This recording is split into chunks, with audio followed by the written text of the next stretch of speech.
दोस्तों, आज की कहानी है भगवान विष्णु जी और माता लक्ष्मी जी की कहानी। एक बार भगवान विष्णु जी शेषनाग पर बैठे बैठे बोर हो गए और उन्होंने धरती पर घूमने का विचार मन में किया। वैसे भी कई साल बीत गए थे धरती पर आए और वह अपनी यात्रा की तैयारी में लग गए। स्वामी को तैयार होता देखकर माता लक्ष्मी जी ने पूछा, आज सुबह सुबह कहाँ जाने की तैयारी हो रही है? विष्णु जी ने कहा, लक्ष्मी, मैं धरती लोक पर घूमने जा रहा हूँ। तो कुछ सोचकर लक्ष्मी माँ ने कहा, प्रभु, क्या मैं भी आपके साथ चल सकती हूँ? भगवान विष्णु ने दो पल सोचा सोचा फिर सोच कर कहा, एक शर्त है, पर तुम मेरे साथ चल सकती हो। तुम धरती पर पहुंचकर उत्तर दिशा की ओर बिल्कुल मत देखना। इसके साथ ही लक्ष्मी माँ ने हाँ कहकर अपनी बात मनवा ली। सुबह सुबह माँ लक्ष्मी और विष्णु जी धरती पर पहुँच गए। अभी सूर्य देवता निकल ही रहे थे। रात का समय और शांति थी और धरती बहुत ही सुंदर दिख रही थी और माँ लक्ष्मी मंत्रमुग्ध होकर धरती को देख रही थी और भूल गई कि पति को क्या वचन देकर आई हैं और चारों ओर देखती हुई अब उत्तर दिशा की ओर देखने लगी। पता ही नहीं चला, उत्तर दिशा में माँ लक्ष्मी को एक बहुत सुंदर बगीचा नजर आया और उस तरफ से बहुत अच्छी खुशबू आ रही थी और बहुत ही सुंदर फूल खिले थे।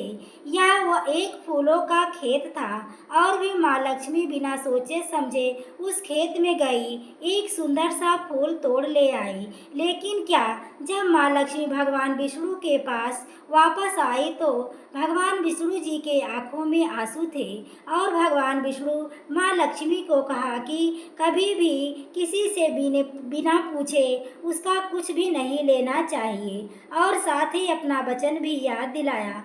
माँ लक्ष्मी को अपनी भूल का पता चला तो उन्होंने भगवान विष्णु से इस भूल की माफ़ी मांगी। तो भगवान विष्णु ने कहा कि जो तुमने भूल की है उसकी सज़ा तुम्हें ज़रूर मिलेगी।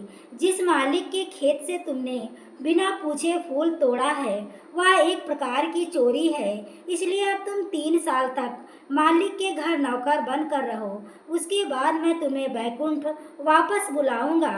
माँ लक्ष्मी ने चुपचाप सर झुकाकर उनकी आज्ञा का पालन किया और माँ लक्ष्मी एक गरीब औरत का रूप धारण करके उस खेत के मालिक के घर गई।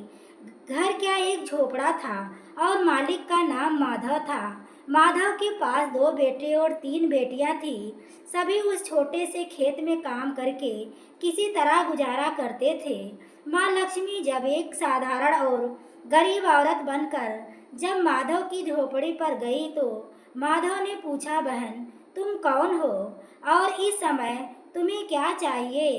तब माँ लक्ष्मी ने कहा, मैं एक गरीब औरत हूँ, मेरी देखभाल करने वाला कोई नहीं है। मैंने कई दिनों से खाना भी नहीं खाया, मुझे कोई भी काम दे दो, इसके बदले मैं तुम्हारे घर का काम भी कर दिया करूँगी। बस मुझे अपने घर के एक कोने में आसरा दे दो। माधव बहुत ही अच्छे दिल का मालिक था, उसे दया आ गई, लेकिन उसने कहा, बहन, मैं तो बहुत ही गरीब हूँ, मेरी कमाई से मेरे घर का खर्च मुश्किल से चलता, लेकिन अगर मेरी 3 की जगह 4 बेटियां होती तो भी मैंने गुजारा करना था। अगर तुम मेरी बेटी बनकर जैसा रूखा सूखा हम खाते हैं उसमें खुश रह सकती हो तो मेरी बेटी बनकर अंदर आ जाओ। माधव ने माँ लक्ष्मी को अपनी झोपड़ी में शरण दी और माँ लक्ष्मी 3 साल उस माधव के घर पर बेटी बनकर रही। जिस माँ लक्ष्मी माधव के घर आई थी उसके दूसरे ही दिन माधव को इतनी आमदनी हुई, फूलों को बेचकर शाम को एक गाय खरीद ली।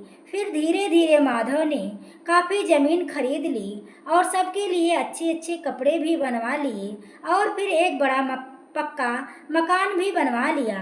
माधव हमेशा सोचता था कि उसके यह सब इस महिला के आने के बाद मिला है। इस बेटी के रूप में मेरी किस्मत आ गई है।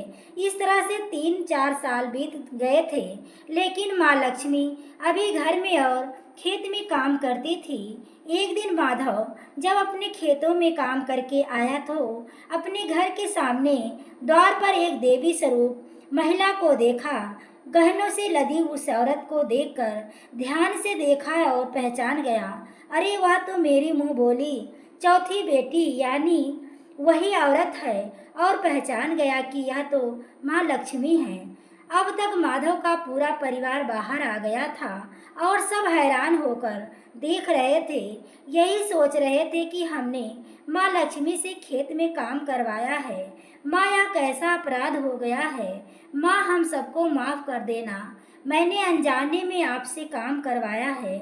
मुझसे कैसा अपराध हो गया है माँ, हम सबको माफ़ कर दे। अब माँ लक्ष्मी मुस्कुराई और बोली, माधव, तुम बहुत ही अच्छे इंसान हो, दयालु व्यक्ति हो।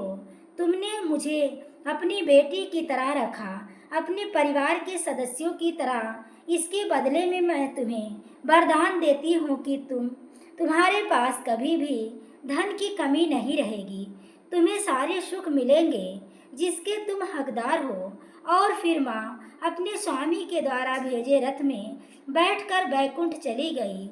इस कहानी में माँ लक्ष्मी का संदेश है कि जो लोग दयालु और साफ दिल के होते हैं, मैं वहीं निवास करती हूँ।